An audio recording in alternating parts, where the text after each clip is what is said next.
And boom, we are live. Hello and welcome everybody to the Wide World of Warhammer. With me today, I've got a special guest from the East, Mr. David. How you doing, buddy? Hello, good to be here. Good to be here indeed. Oh, it's been a little while coming, and I apologize. We were supposed to talk back in February of this year, and then, like everything in life, just time gets away. But what better time than now? Obviously, I understand had a recent Teams event, and then look, the WTC is around the corner, so we'll be talking all things greatness. But before we get started, so David, for people who don't know you from, I don't know, the beautiful Discords, who are you, and like, what is your 40K journey from a, I guess, timeline perspective? Okay, I am David. I live in China. My Discord mantle is David in China. I'm a long-term expatriate in China. I've been here for probably the best part of 17 years, 14 years in my current city. I'm pretty involved in the 40K scene here in China. Have been since it started to grow in about 2017. My Warhammer story goes back, like most people, it goes back to when I was a kid playing Warhammer Fantasy Battle.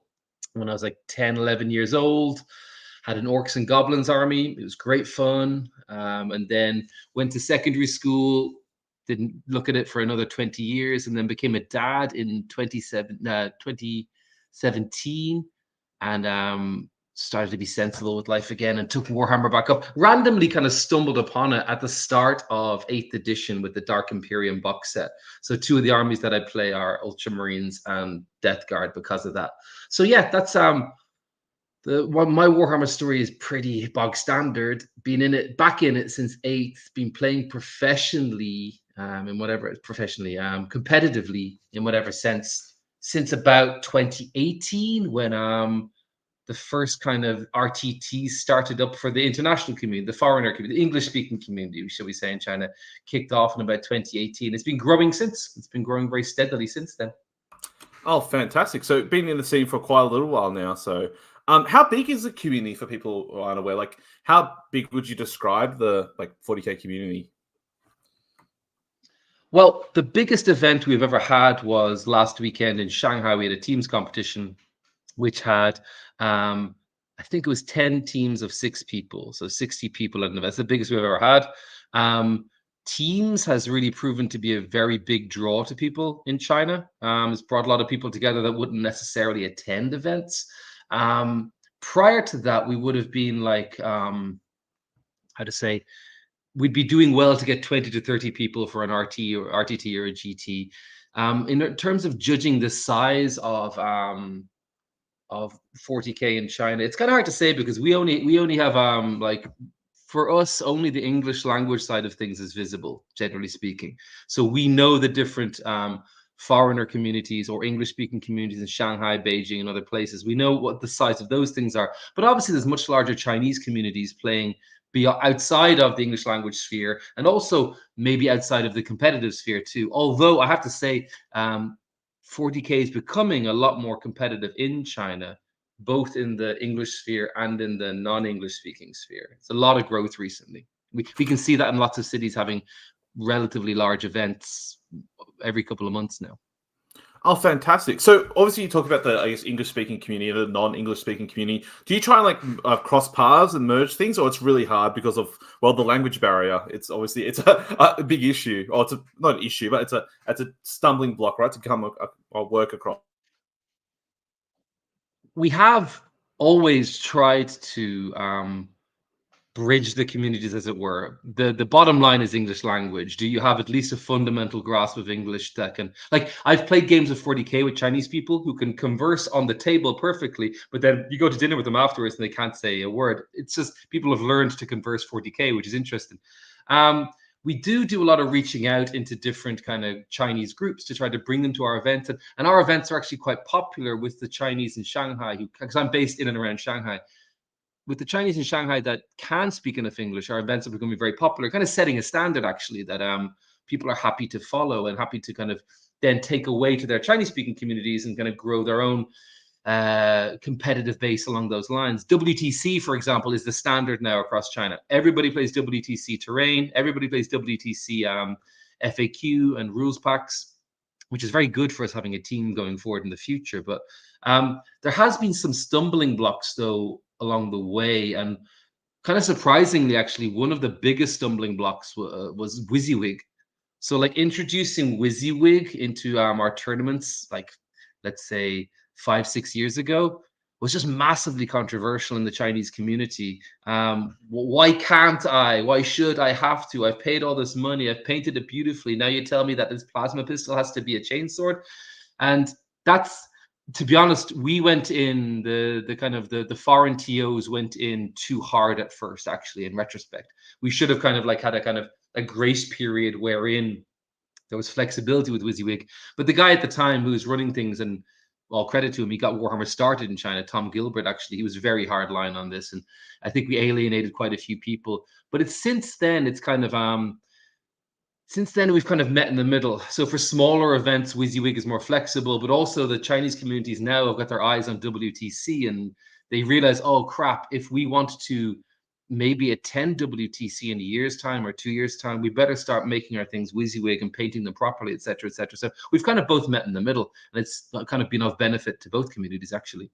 So yeah, long story short, we did do a lot of reaching out over the years, and there's been a few bumps in the road, but overall it's pretty chill.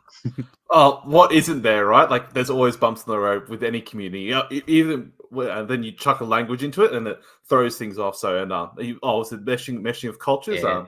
makes things different. So, you mentioned there, I guess, like the hobby side of things. Like, is it taken? I'll divert subjects a little bit, but is the hobby taken pretty proudly in China from a perspective? Like, obviously investing a lot of time and effort and money, or is it purely the competitive side which they sort of care about the most?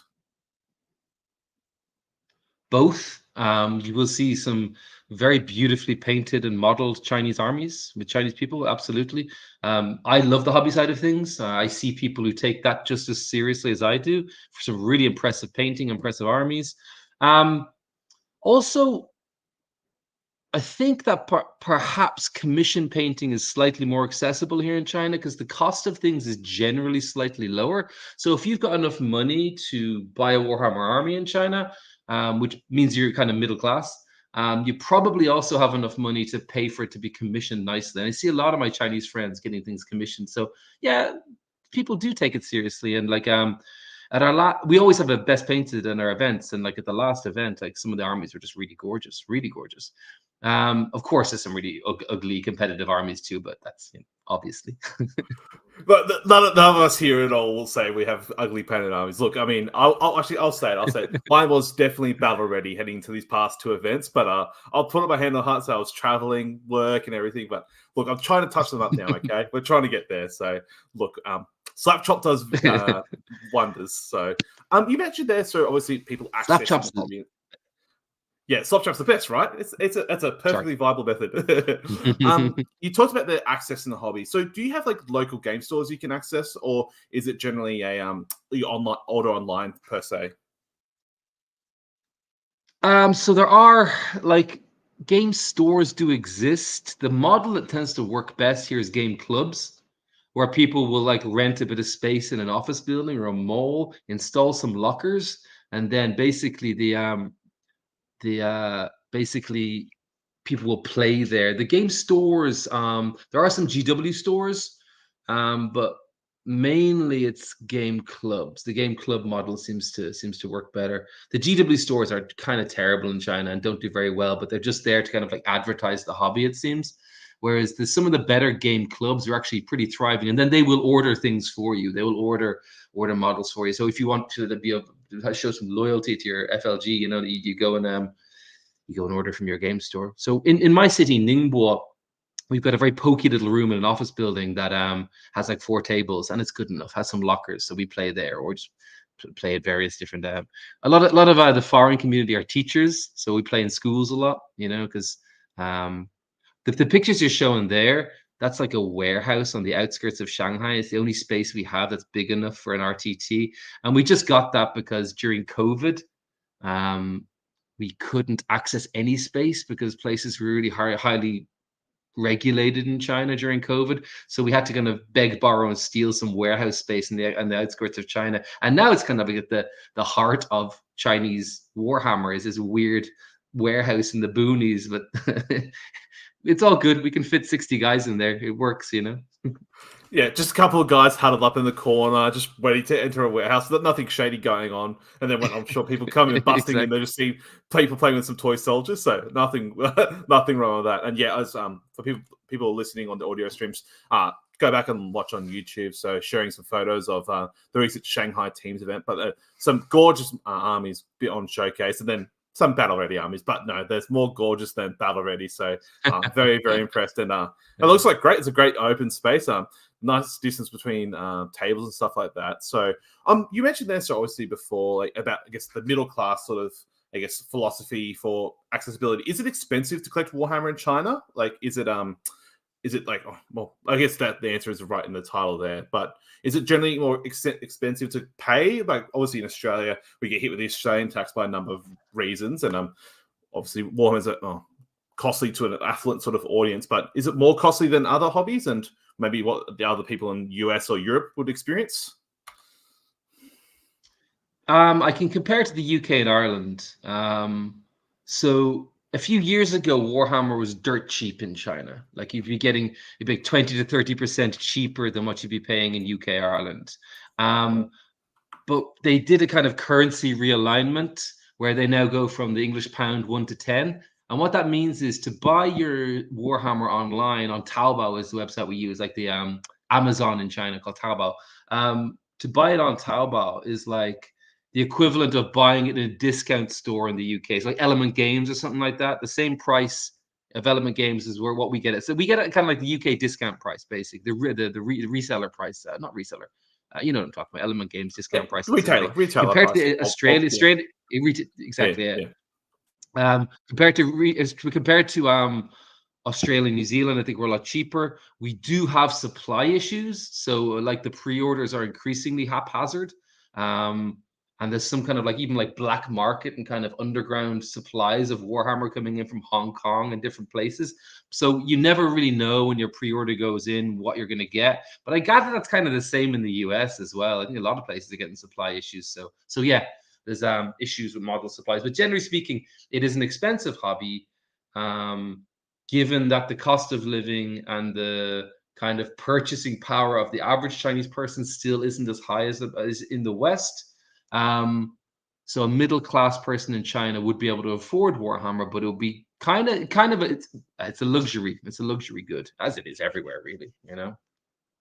Yeah, that makes perfect sense and explains it well. So I want to sort of deep dive a bit there. So obviously, we always hear the stereotype, Forge World East, it's, recast and stuff like that. Is that as prevalent in the community, or is it just like a stereotype that maybe people who can't acquire it do so? Okay, so recast is common in China. And some of the recasts that we have here are kind of like what we can access here is what will then be sold later in Europe, etc., Australia at a markup, right? So we can get very, very good quality recasts here. I will say that I think my personal feeling that recasts are more popular amongst the foreign community than amongst the Chinese community. I think the foreigners here love their recast, and I think the Chinese kind of turn their nose up at it a little bit. Interesting, right? There might be various reasons for this. I don't really know why, but one thing is that Chinese players tend to have loyalty to their local game store. Their whole Warhammer life is around their game store. And if you are coming into your game store with new models, the owner might say, "Hey, man, why aren't you buying that from me?" You know what I mean? So I know that like some game stores and clubs are quite strict on no recast. How you prove that is neither here nor there. You know what I mean? But I do know a lot of foreign players who solely buy recast, and you can do that, and it's affordable and it's good quality. So it's readily available, it's easy to access, and it's cheap. So yeah, that is a thing, but perhaps more for us foreign hobos than the Chinese themselves. But dirty English-speaking community, those expats and foreigners that come ruin everything. Yeah. Too good. So I was going to ask. So it always sounds like the expat sort of started the English-speaking community and stuff like that. But is there like a much of a?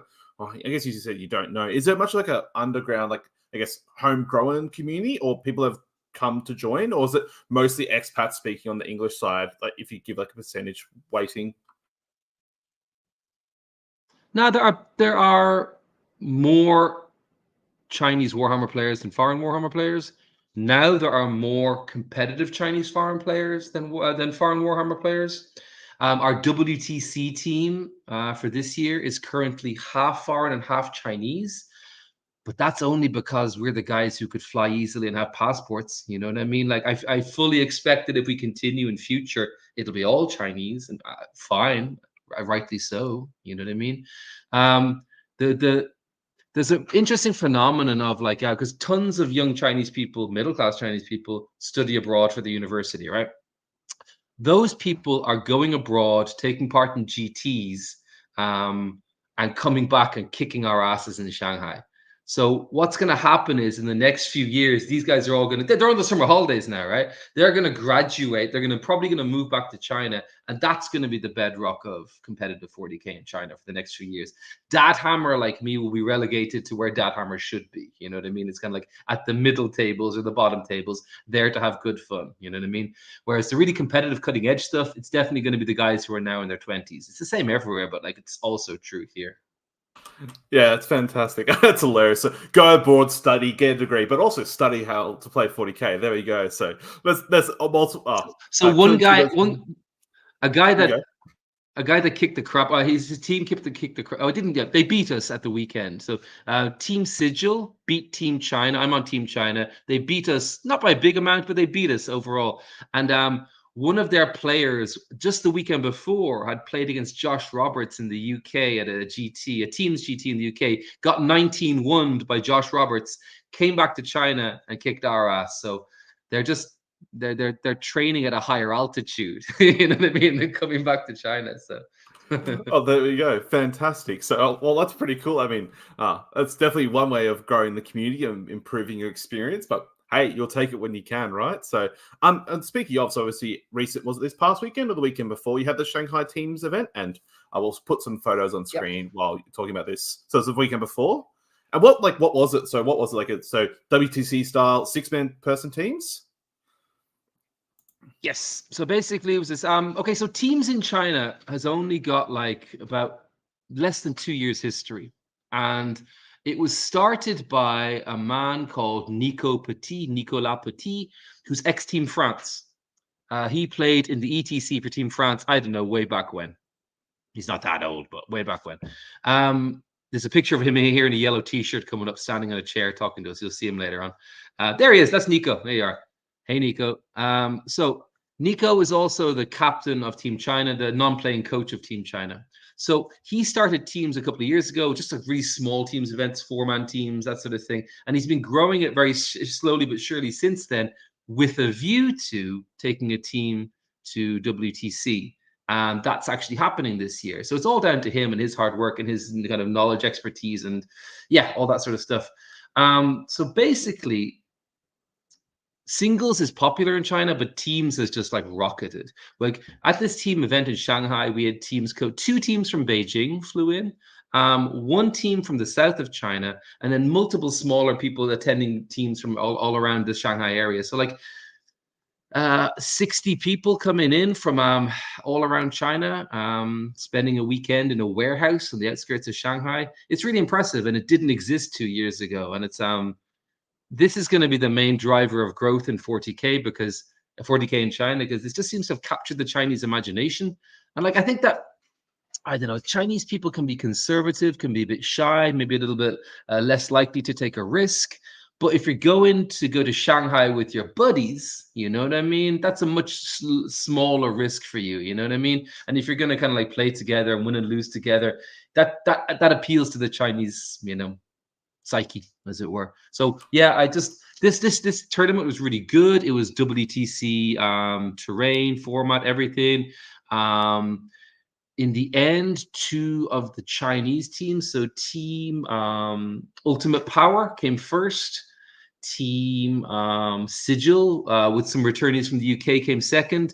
Team China, we got a draw, a loss, and 2 wins. So we played the 2 best teams. We won, drew against one, and lost against another.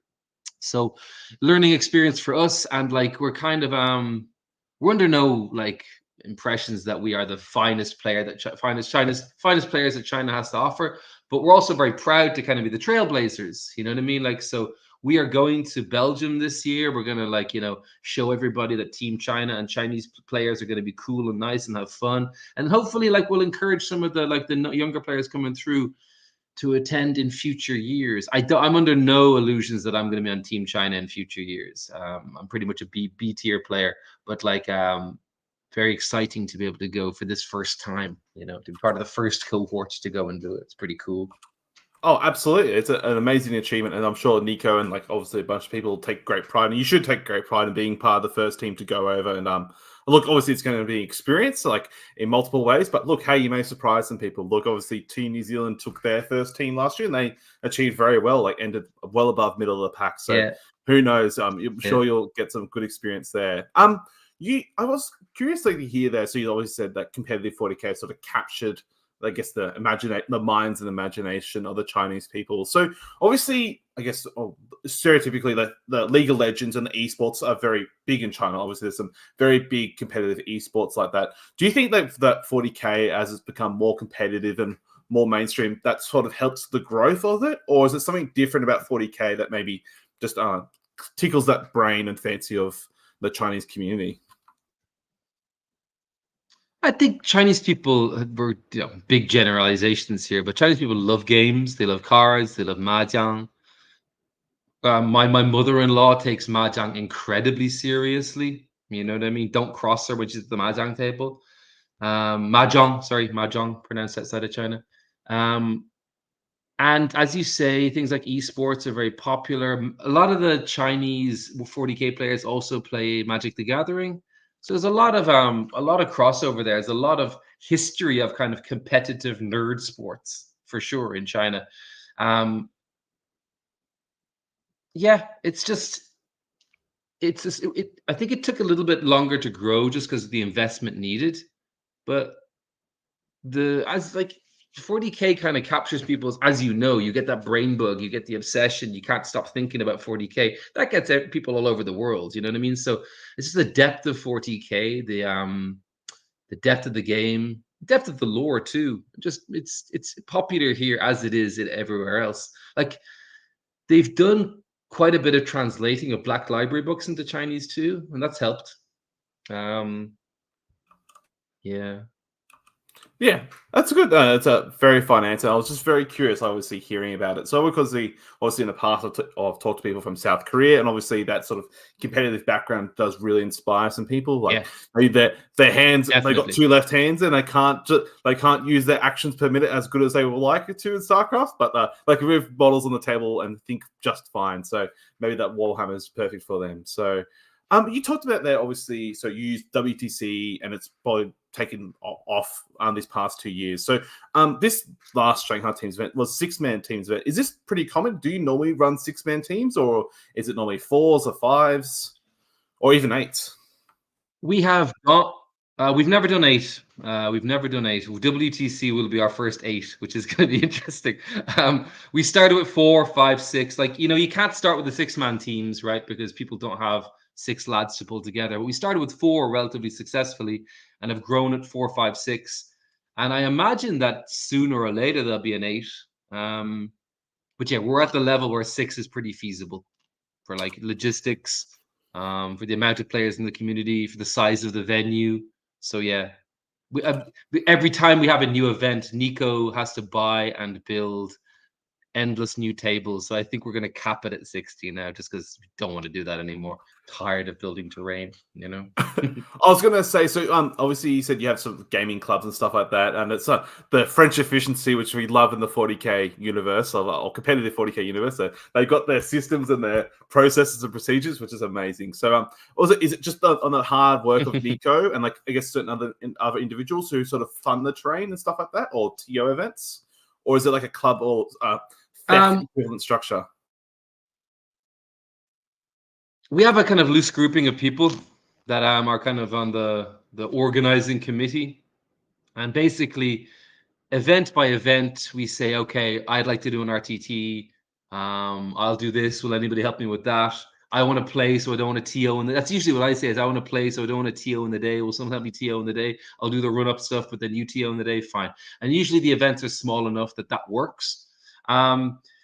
Nico's taken that to another level now, though, because the amount of organization and the standard of the events that he does are just like, it's very much down to his level of commitment to that. And it's his kind of vision, actually, from like a year ago, seeing what we could grow into now. So that's all down to him. And his events are very much a one-man show.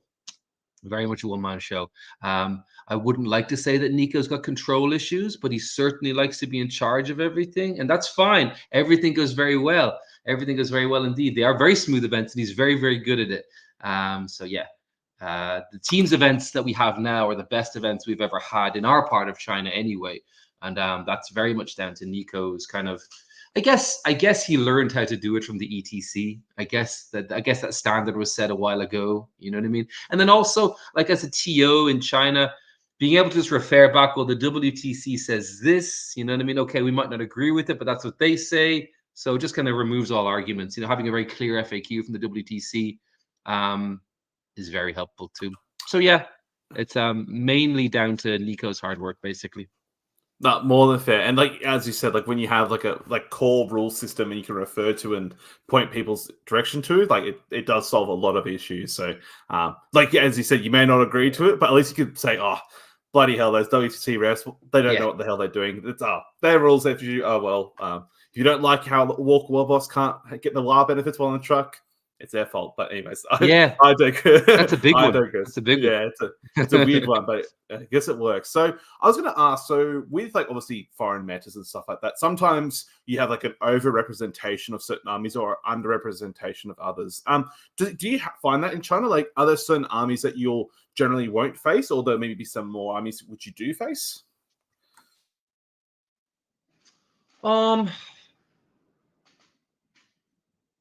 Less so now. The meta here noticeably very much reflects what people are reading about on Goonhammer and seeing on BCP. Very much reflects that. A couple of years ago, it was way more memey and maybe more fun as a result too. But like it was way more casual and memey, even though we were doing GTs and RTTs. But the teams thing is kind of like I remember the first teams event we did was kind of semi-meme. But then the second big teams that we did, oh holy shit, some of the lists that came out of nowhere, like it was Manny Chima's A Cursed Cultist list. It was, you know, Liam VSL's Chaos Space Marines. It was like almost overnight, all the meta things were there. And once you cross that Rubicon, you don't go back really. You know what I mean? Because as soon as you're not bringing that sort of list to the event, you're not having a good time. You know, so I think we've become a very sweaty meta in the last, I would say, 6 months. It's been a 6 months thing because that event was 6 months ago, and it was the sweatiest we've ever had. And there's no going back now. There's no going back. It's all you gotta get on the train. Yeah, got to get on the train, or you're going to be left behind, right? So, you mentioned there, so obviously people like say like net listing or copying those lists and stuff like that. But is there generally still that, I guess, that creative freedom and process, or are more people likely to meta chase and copy like the GT winning list or the tournament winning lists? Or do you sort of still people are pretty creative and have their own identity? I am a shameless whore that will just copy whatever Anthony Vanilla or Innes Wilson is running, Liam VSL. Fine, no shame in it. I noticed the best players in China, though, the best teams in Shanghai, do have quite a lot of innovation on their lists. So, like, I'll show some lists from a Chinese event to like to somebody in the StatJet Discord. They go, "What the hell is that going on?" And I'll say, "I don't know," but I also don't know how to beat it. You know what I mean? It's yeah, the winning team had quite a few wacky lists that what can I say? The winning team at the last weekend's event had quite a few wacky lists, and it paid off for them, you know. So yes, I would say the best players are innovating actually.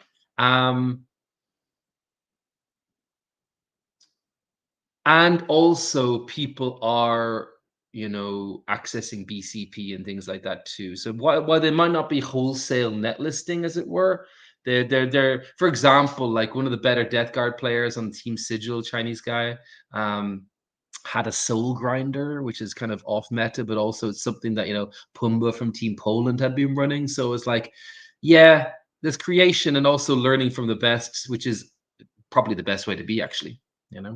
Yeah, you have that baseline of like knowing what the meta list or the most common ones are. But you take that innovation or that next step, or try and be a bit fancy or tricky with something else. So, no, that's a great thing to hear, and it's always good to hear. And like, look, obviously, Australia can't talk about their weird, wacky metas, but sometimes there's a very good reason as to why they talk about things, and you never know where the next innovation or cool thing comes from. So, obviously, the team's event was based in Shanghai, and you talked about people travel from Beijing and other parts of China. How do you deal with the distance in travel? Like, is it pretty easy to travel around, or it's very few and far between to travel? China's got an amazing high-speed rail network. So a train from Shanghai to Beijing, a flight will take you from Beijing to Shanghai about an hour and a half, but a train will take you about 3 hours. So it's like if you want to take a high-speed train, very comfortable, very modern, with all your minis on your back, easy. It's really easy. So the train system allows people to come from different parts of China. Some cities are too far away. So like in the south of China, the guys who fly up from Guangzhou and Shenzhen, those guys fly. But again, full network of flights, multiple flights every day. So like a lot of guys are teachers coming up from the south of China. They'll fly after class on a Friday and fly back on the Sunday, and it's rarely a problem. But the train system makes it super easy. Like, I don't live in Shanghai, but it's a 2-hour train ride for me, so it's just super easy to do. Yeah, and is it expensive for you to fly or take a train between cities, or it's very, very cheap?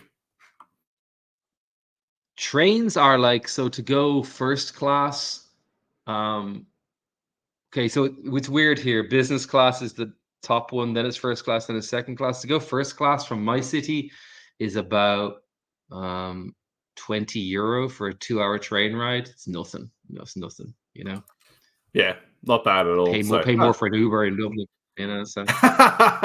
Absolutely. So, that's good. So, do you get to?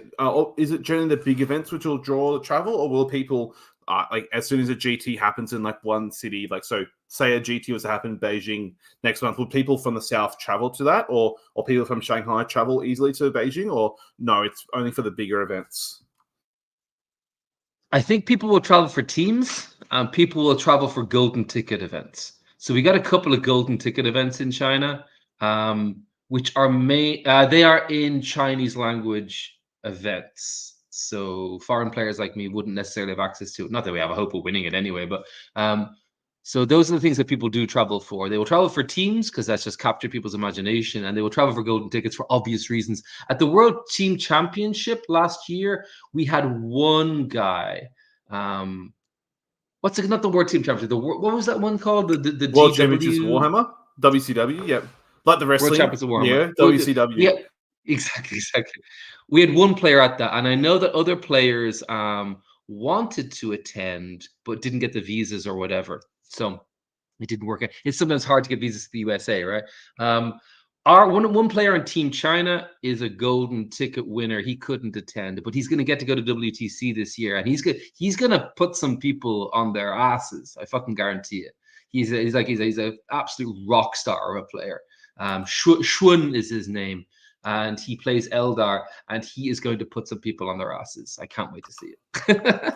It's always good, right? It's always that funny thing of someone you don't know, just like, oh, rocks up, it's like, oh yeah, I've never heard this person, then smacks them in the face and just destroys them. So it'll be good to see. Can't wait. It's like, our yes, tactic I'm not that bad. sometimes our tactic in Team China is everybody else don't shit the bed so that Shun can go get a 20. I imagine Team Belgium is kind of something similar. You know what I mean? It's like, let Liam VSL go do his thing. Now, I'm not saying Shun is as good as VSL, but the same sort of archetype. You know what I mean? Like he's our absolute rock star. Amazing. So speaking of, I guess, Liam VSL and his obviously proliferation for TTS, has Tabletop Simulator taken off in China as well, or is it generally more in-person games that are played? It took off like everywhere else during COVID. So yeah, it took off a lot there during COVID. The foreign community has taken up TTS a lot. I think the Chinese community still prefers in face-to-face, though they are part of the TTS too. That's my understanding. But yeah, it's taken off, and like obviously for things like preparation for WTC, it's absolutely invaluable because now we're not only practicing more ourselves, we're also doing scrims with other teams. Like, so we've done scrims with South Africa, with Norway, and we're in the middle of a scrim with France at the moment. That's been really, that alone has been an amazing experience for us, you know? Oh, fantastic. So, yeah, I was going to ask, so as part of the preps for WTC, so what have you been doing? So it sounds like the TTS scrims and stuff like that. But what other things have you, as part of Team China, be doing in the lead up for WTC, other than going, oh my God, with this new mission pack and all these new codices just changing everything up? So apart from panicking and spiraling, which has been a lot of lately, um, apart from that, okay, so basically we're just working on our matrices, right? So I've just taken up a new army. I'm just trying to play all of the best factions so I get a better idea. And basically, my teammates will help me to get reps into everything. So we'll just do all that in TTS. And then scrims. Yeah, taking our scrims have been going pretty well actually. We got a big confidence boost from our first two scrims. France was different. That's those guys are clearly a different level to us, but the scrims against South Africa and Norway, we didn't feel super out of our depth. So that was quite encouraging for us actually.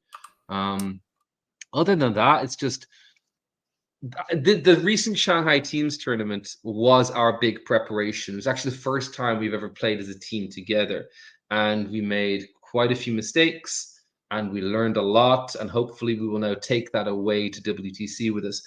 Honestly, though, I feel like some of the teams that we drew with or going to narrow loss to in Shanghai, those guys feel like they are better than the lower tier of teams at WTC from our experience so far. So actually, I think that the Shanghai meta is fierce. And I think that at WTC, while we're not going to be competing for the top tables, I think we can hold our own at the middle tables. So like a personal goal that I have in mind is like maybe to compete for best newcomer, or maybe to be, you know, the best Asian team, because I believe there's a couple of Asian teams coming this year. I think that Thailand and Singapore have got a team, and Korea have got a team. So if we could compete to be like the best Asian team, that would be something, you know what I mean? Something really good actually. And like I understand that in the pods also, there will be one top tier team, and then we'll be the bottom tier team. Like if we could, like, you know, take a few points off like team or something like that, that would be hilarious. You know what I mean? That'd be absolutely hilarious.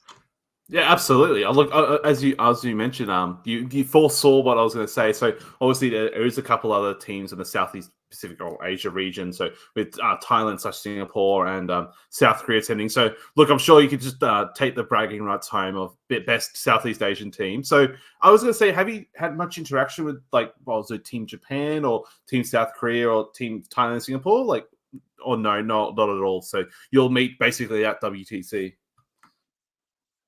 Yeah, I don't. I think we might have a scrim with Korea coming up, maybe. But it will be interesting to meet them at like at WTC, and like, you know, I don't know, just like spot the Asian faces across the room, lock eyes, and go, "You fuckers," you know. It'd be good to have some like friendly regional rivalry. You know what I mean? So. I do know a couple of guys from Team Korea. One of them, Soo Hun, used to be in China as a teacher. He went back to Korea. So yeah, we do have some contact there, and maybe he'll have a scrim. But no, we haven't really done the regional thing yet. Teams is very new here, and international travel wasn't possible during the COVID years either. So it was like, so yeah. Hopefully something we can build in the future. Actually, like an Asian Cup would be super cool if you think about it.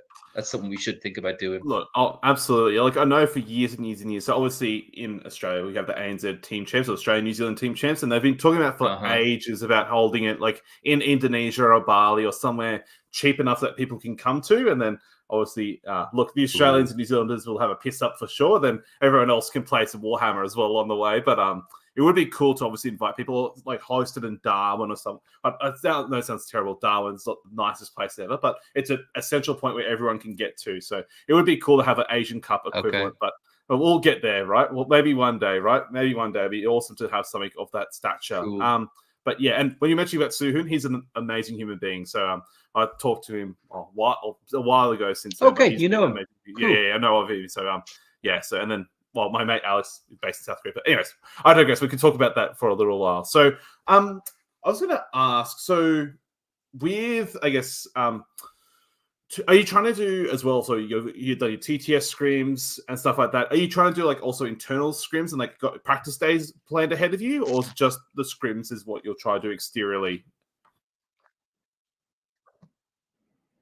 I just try to get 2 to 3 games in TTS a week, which is a lot actually. It feels like a second job sometimes, but we want to put our best foot forward to WTC. I'm trying to get 2 to 3 games a week. I also do a bit of coaching with stat check guys, Innes Wilson. I've been in coaching with him for a couple of months. That's been very helpful too. That's personally what I do. And then we are going to try and have another RTT at the end of June.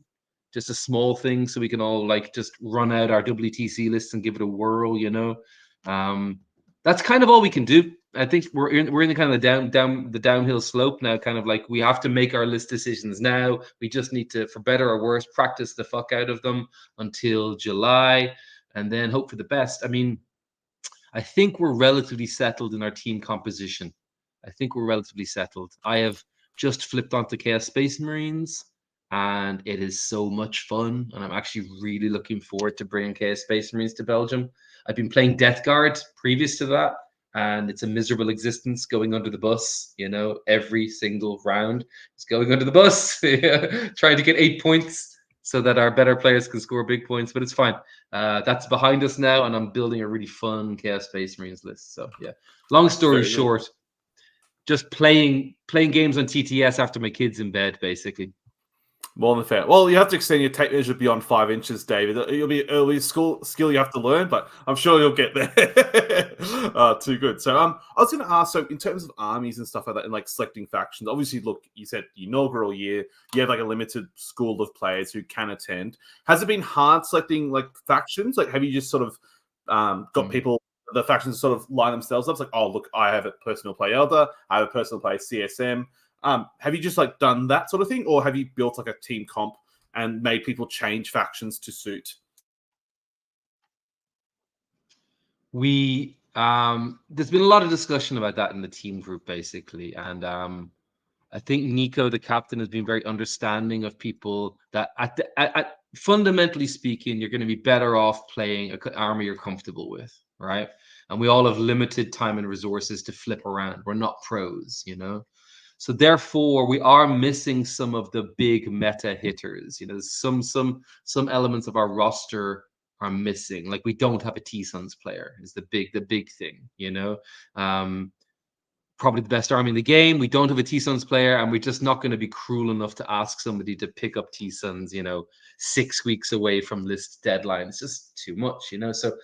That being said, like some of the players that we have are legitimately good, and they're legitimately good playing the factions that they're comfortable with.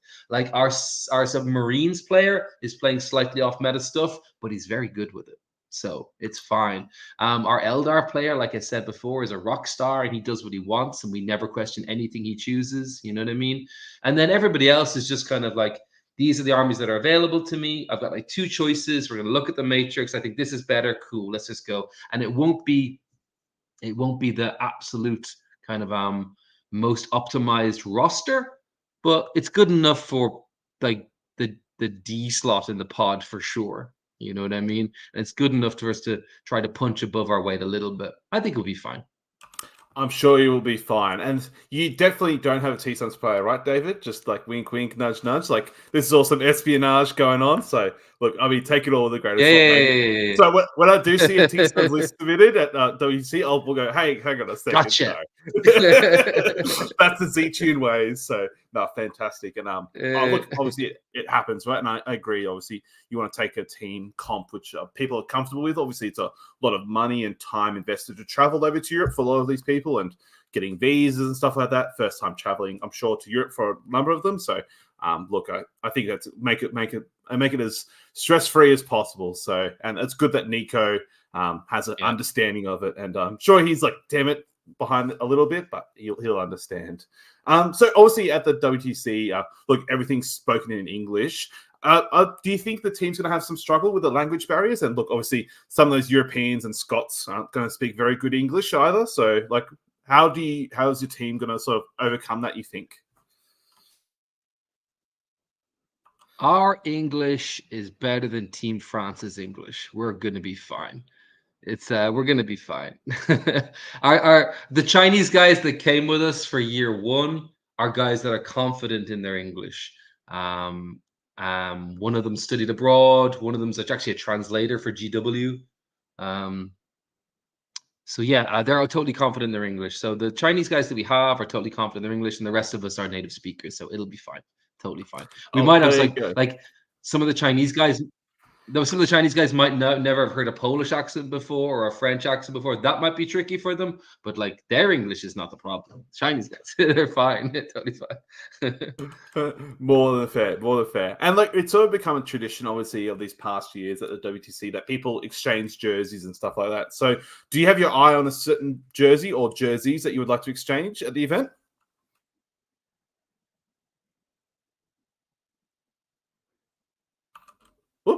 Sorry, I'm back. Did I mute? I'm back. Sorry. All good. All good. No, all good. So, do you have like a certain jersey or jerseys you would like to exchange at the WTC, David?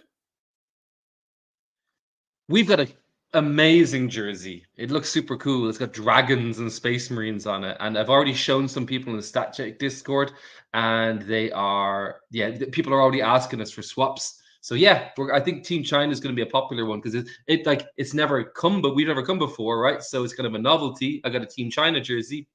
It looks really cool too. It's got Chinese letters on it that nobody will be able to read except for us, which is cool, you know.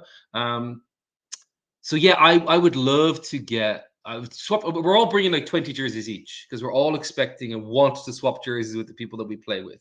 I would love to obviously get the jerseys of the players in our groups.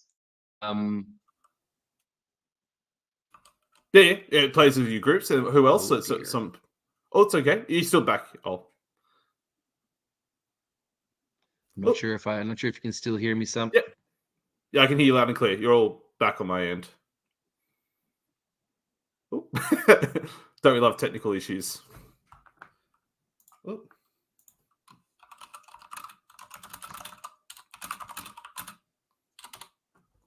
Oops. Can you hear me okay? Yep. Okay. I guess you can hear me, so I'll keep going. I would love to get some of the love to get some of the are you back there, Sam? Yep. All good. Perfect. Yep. Yes. Oops, let's check this. Oops. Oh no. Okay, cool. Yeah, I can hear you. Connection keeps dying here. Sorry to pause. I'd love to get some of the jerseys of we're all big fanboys, and we all watch like The Art of War. We all watch StatCheck. It'd be cool to get some of some of the the online influencer jerseys and stuff like that too. I guess a lot of people be lining up for those too. But yeah, it'd be a good chance to fanboy out too, because we're all middle-aged nerds, and we spend a lot of our time watching this stuff online. Absolutely. Look, surely after all his coaching clauses and help with Innes, he can give you a jersey, right? Surely, right?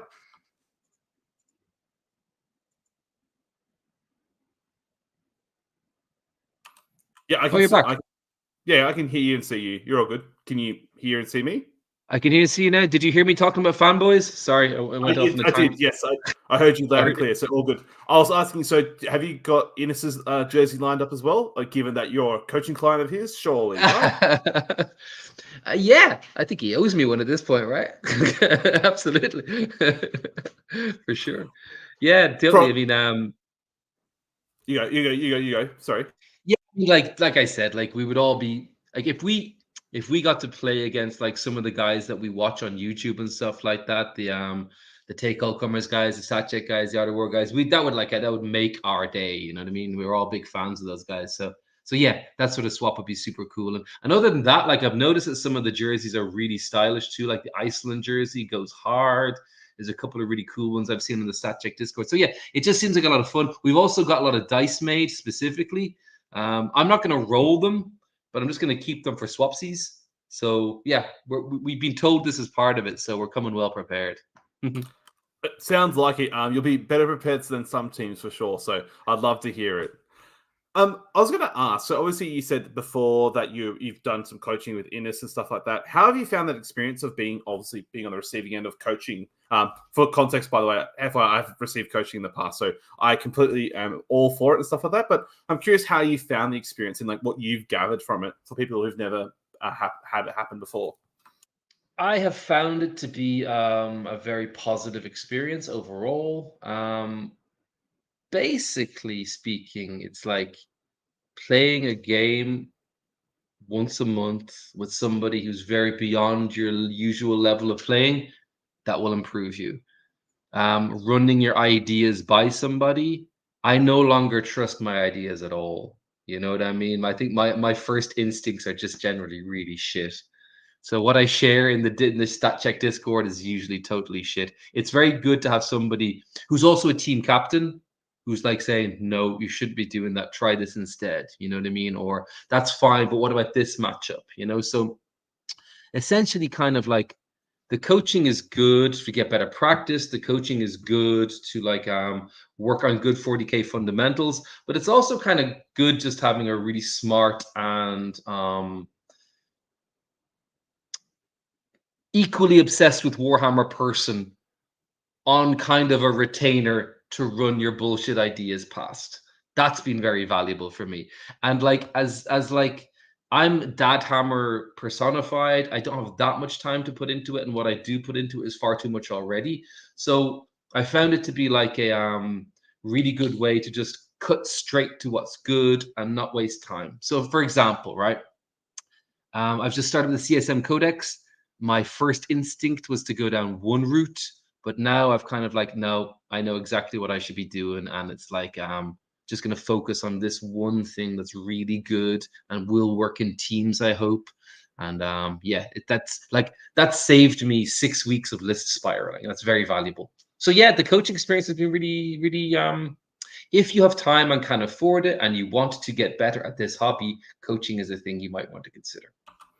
Absolutely. I 100% agree. And I think you couldn't have put it better words myself. So I've done some chats with people in the past who are coaches. And then I've actually, it was 2 years ago now that Innes, so for a team, like 8-man teams event, he was very kind and donated like an hour and a half of his time to talk through heading into what was our first 8-man teams event. And it was the knowledge and experience that came from him was fantastic. So I cannot recommend himself enough either. So all coaching as a whole. So fantastic. So before we wrap things up, David, so did you have any final plugs or shout outs you would like to recommend or make?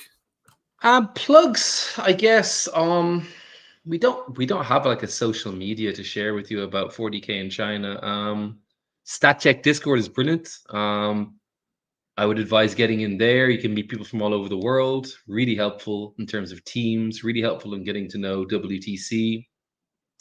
That's been really, really fruitful place for me to be part of. Yeah, and like just come say hello at WTC. We're there to meet people. We're there to make friends. We're there to swap jerseys. We have spare jerseys. Some of the guys on Team China are quite small and like svelte. So I'm not sure they're gonna be able to swap with like the fucking husky Norwegian dudes or whatever. But we've got a couple of big lads too. So maybe they should bring some extra jerseys. I don't know. I don't know. I don't know how the sizes are going to work out. It's all right. It'll all come out. It'll all work out. I'm sure like people will swap jerseys even if they can't wear them. It'll be all Yeah. So it'll be fantastic. Fantastic. And I 100% recommend it. Stat Check Discord as well. If it wasn't for it, I wouldn't have met you, David. So it's been fantastic. Yeah, it's been really good. So I guess before we wrap things up, so have some final plugs. So unfortunately, a bit of a sour note, unfortunately, to start things off with. But so unfortunately, in the Australian communities down in Tasmania, we one of the locals and someone who's a big fan of the podcast, Aiden, unfortunately passed away unexpectedly, and as such, so they're running a fundraiser for him as part of the Thylacine Tabletop Gaming Fundraiser. So for anyone who's curious and wants to be involved, there's a link in the description down below to the RTT to buy tickets, or there's a BSB and account number which you can donate to, which money goes to Aidan's partner and family. So help obviously everything moving forward. So highly recommend that. Aidan was an amazing human being of the community, and can't recommend it more than enough. So as well, I guess to go from there. So Down on the 40K is sponsored by Tip Top Terrain. So they're the official sponsor of the Down on the 40K circuit. If you like GW terrain or WTC terrain, I highly recommend them. I've got a set of GW terrain myself. So get ready for the golden ticket events, right, David? So you never know. Get ready for them. They're amazing. And then also, if you need to buy any hobby needs, there's Mperor.cc. So use code DU40K just to let them know that it's up there. Get 20% off of various GW and hobby goodies. So 100% recommend those. And last but not least, D6 Designs AU. Want some beautiful dice? Go to d6designsau on etsy.com.au. So thank you very much, David, for this chat. It's been wonderful. And knowing that you now use DTS, I'm going to have to hit you up for some games for sure. I know there's also another gentleman, and it's Al in Shanghai. I've got to hit Al. up as well. So that's right. We'll work it out and talk about it offline. So really, really appreciate the chat. Best of luck to you guys at WTC. I'll be watching your progress for sure, and hope you kick some European ass or whoever's cocky bastards that come to the event. So really, really appreciate it, and hope you have. No worries, and hope everyone's enjoyed it. Thanks, everyone. Have a great night. Bye-bye. Thank you.